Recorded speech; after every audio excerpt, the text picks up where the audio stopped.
Family matters.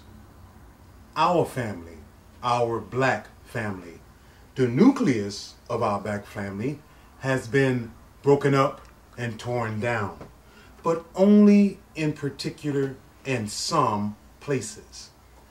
We see now that young people are being friends with their parents and vice versa. Their parents think that it's best to be friends with their children. This is the breakdown of the family. But family still matters.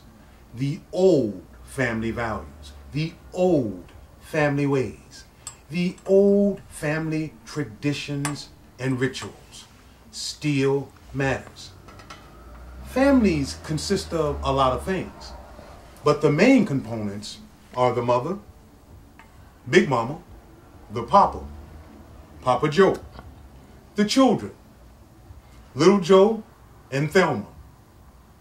These people, these characters, these spirits make up the family.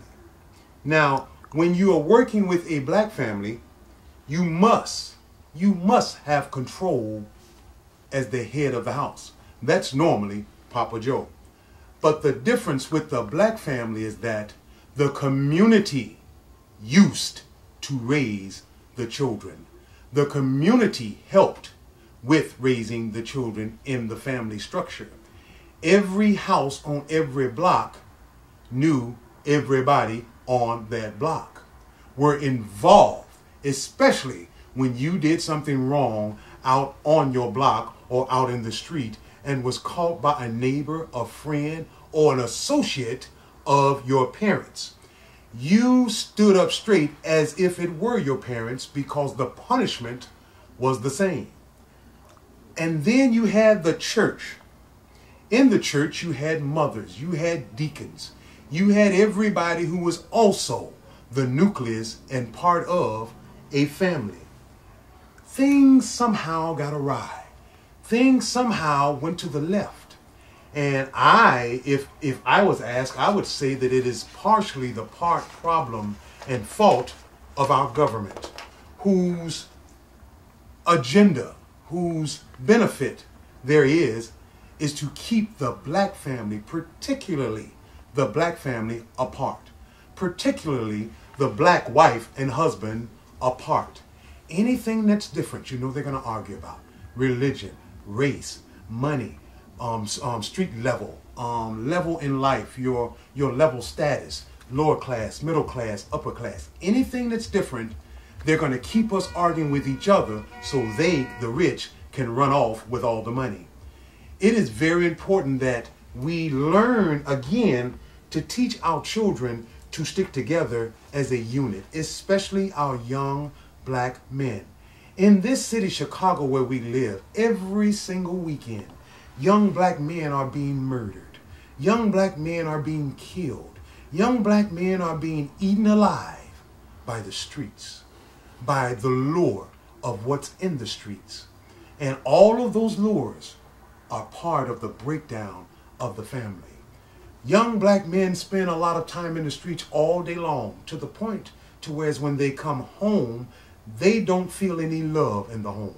Most of the time, Big Mama has to work. All of the time, Papa Joe has to work. And we are forced to fend for ourselves as young black men. Now, to all of you young black men out there listening to me under the sound of my voice, if you ever feel out of place, if you ever feel like you're not like anyone else, if you ever have different thoughts, if you ever look at yourself and the people around you and you feel you don't fit, guess what? That's the way it should be. Don't ever, ever, ever try to fit in this life.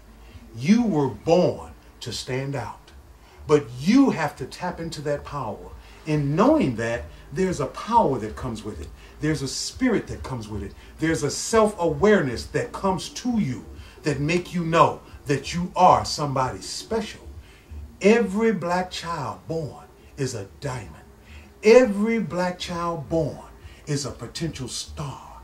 Every black child born is the potential savior of the world. That may be a very strong statement, but I put this to you in letting you know that we all have privileges. Privileges. Don't think in this country that you have rights. They tell you you have rights. You have no rights. You have privileges. And it seemed every year to me, the list of privileges gets smaller and smaller.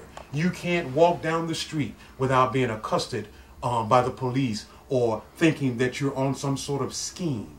What gets me also is that when we as black people, as a part of the black family, do business with other black people, we tend to think that we're going to be shystered or shimmied or the wool pulled over our eyes. Why is that? There's a reason for it, because we have a history now, and it's been going on for a while, of black people doing black people.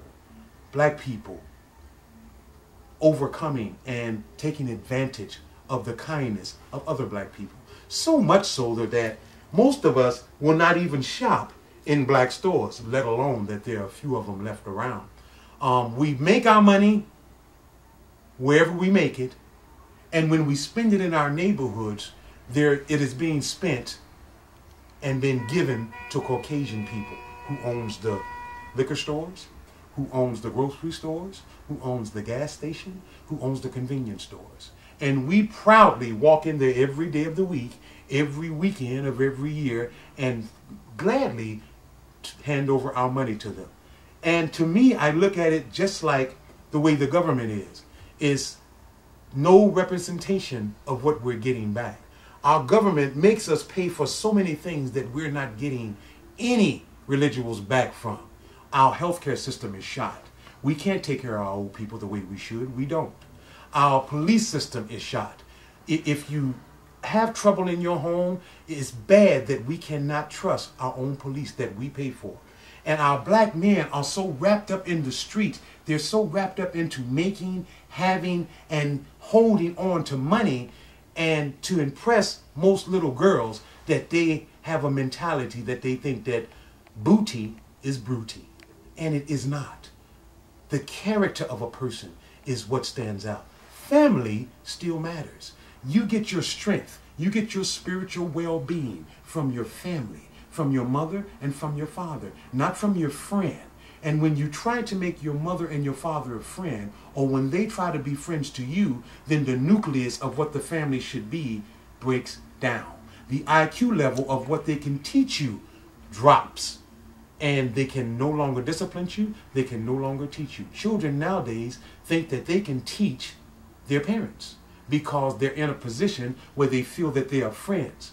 We need to go back to the old ways. We need to have an understanding that today's time calls for different measures than what they used to. But the principles remain the same. The commandments of the Creator remain the same. We must realize that the rights that they are telling us that we don't have. We only have privileges. Let's take advantage of those privileges. But even in taking advantage of the privileges, we need to understand that family matters. We have people in our black community that are holding on to things that happened in their family from years and years ago, when the best thing that they can do to better themselves, to have a closer walk with the Creator for themselves, is to let the past stay in the past. Whatever is in the past, bury it, so we can move on to the future and learn to come together once again as a community. So let us begin to think in a community form. Let us change our minds around. Right now, we got lawbreakers making the rules. We got gangsters in power. We need to turn that around. Don't turn your life over to your politicians or your doctors or your lawyers. You are in control to do anything you want. Blessing and peace be unto you. We need to begin to look at each other differently, respect each other differently. But first, respect yourself. Learn to respect yourself. Be positive. Look up, because that's the only way we're going to turn this thing around. And turning it around is what we must do. We thank you once again. We'll be back again with another subject on this same subject. Believe me, things that we need to do, we need to have a conversation about bringing our black people together. And that is our goal and our mission statement on this program. Threading the needle, family matters.